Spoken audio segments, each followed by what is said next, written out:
Thanks for coming. I always like to start.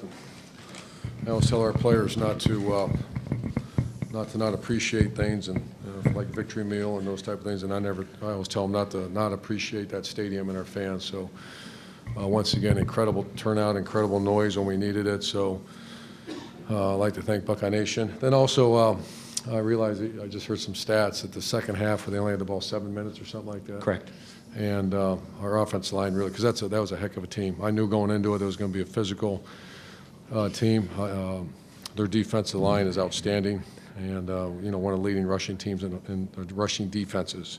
So our offense, I really was pleased with our performance. We dropped back on first down more than we probably have in one game, more than we have in probably a year and a half. So that's showing that we have much more confidence in our receivers than we ever have, and certainly our quarterback. I thought Braxton played really well.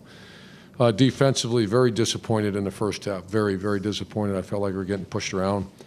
And I thought in the second half they did a much better job. But once again, you got to give credit. That's a good outfit that we beat in a tough physical game. So best thing about 7-0 is a chance to go 8-0. Answer any questions. Far right, Clay. Coach, congrats. You had 2 rushing TDs today. Can you talk about the run by Hyde where he gets rocked, gathers himself? himself? Saw it. And then also if you would, the Roby hit, which our guys are calling more incidental than targeting. What was your take? I thought it was below. Was it? You guys could see it. Was it below the shoulder? Yeah. So I mean, that's my question. I guess I don't know if I got fined $30,000 one time for going after an official. So I'm not going to do that. Okay. But I'm curious to find out the rule on the replay officials. That's supposed to get all replayed. So I'm gonna have fun. If that's not true, then I need an answer. We need an answer for that. Carlos played very well, and it was a wow play from what I heard and saw up on the big screen. So but they're kind of feeding off each other right now. That offense line and Carlos side. Once again, that was a very, very good rush defense. Front row left, Bill. What did you see was the problem on defense? Was it as simple as getting pushed around your defense in the first half? What did I say on tape? I watched the tape. Did you say tape? No, you said they got pushed around. Was there anything else that you saw? I don't know. I'll let you know next week. I'm more of a yeller and screamer and let the defensive coaches make the adjustments. And I'm going to point out a guy too. When you lose a Christian Bryant, I keep looking for that next guy, and I found him. I think it's number 10, Philly Brown. The emotional guy that's in that locker in the kickoff team. And, I mean, he was outstanding. And to think I'm saying Philly Brown, I went walk across the street for him last year. And now here's a guy that is an incredible leader. And, I mean, I just looked on Don't Let Me Down because, I mean, he was phenomenal today as picking up the slack that Christian Bryant, because Christian's unique. And the people that devalue and don't understand that, never been in a locker room, never been in a huddle, that having that energy source. And so, but back to your question, defensively, I thought we'd done such a good job defending the run, and we didn't give up that many yards. We kept 100 and some yards. I thought it was worse than that, but it was headed that way in the first half. Front row, Bob.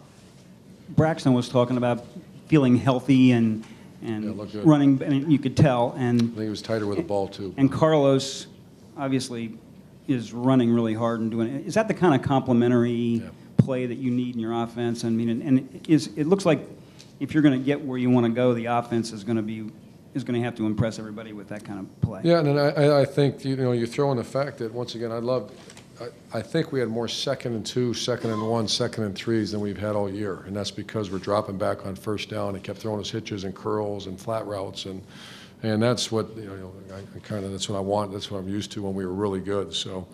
Right now, we're very balanced. I'd expect our rushing offense to be like that, but I'm even more impressed. 22 of 27, no turnovers in the pass game, and a lot of that was on first down. And you think about, a couple misfires, and very, very good production throwing the ball. Front row middle, Bill.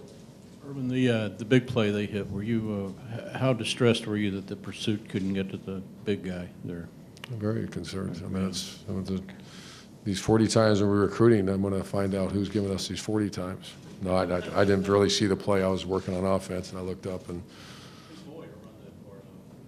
I guess. Front row right, and Sonny. not get caught. Coach, you mentioned 22 of 27 Braxton's efficiency throwing the ball, but he had a lot of time. Your offensive line did a superb job in protection. Would you talk about that, please?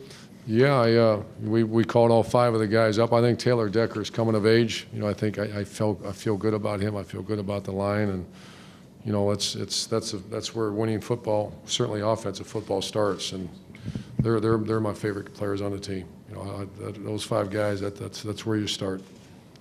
Back row left, Austin. Urban, on Wednesday, Braxton said that the last couple games he hadn't felt like his old self. Had you noticed any limited ability with him physically and compared to what he did today?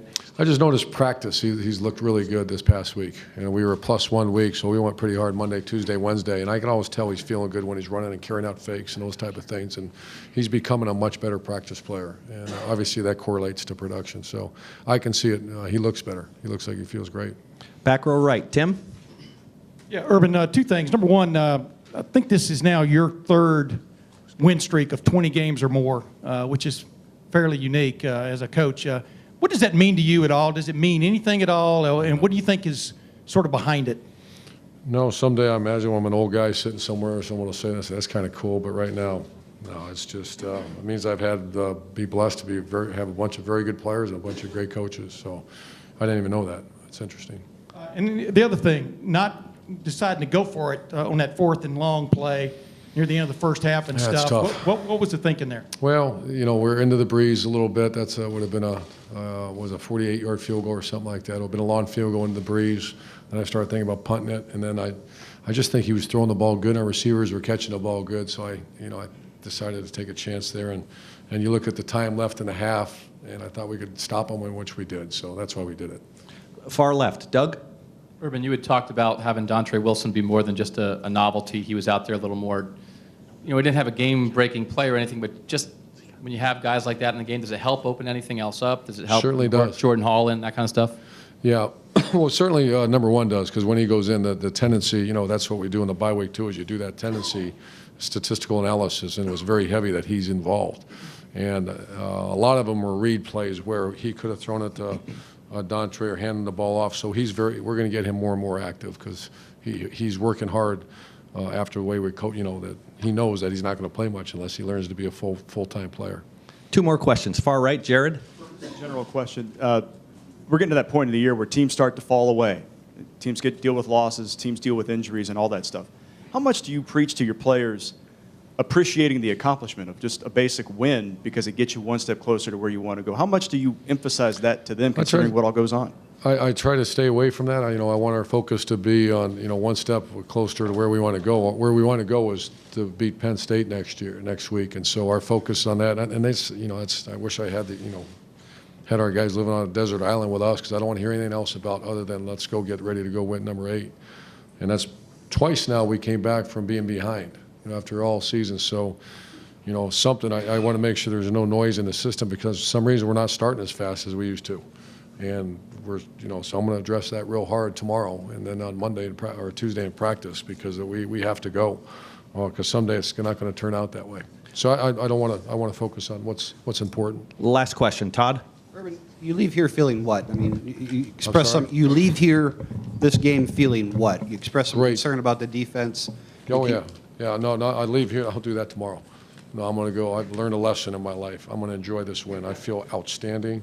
I'm going to go hug my players, hug my family, and go to work tomorrow. But tonight, I'm not worried about any defense.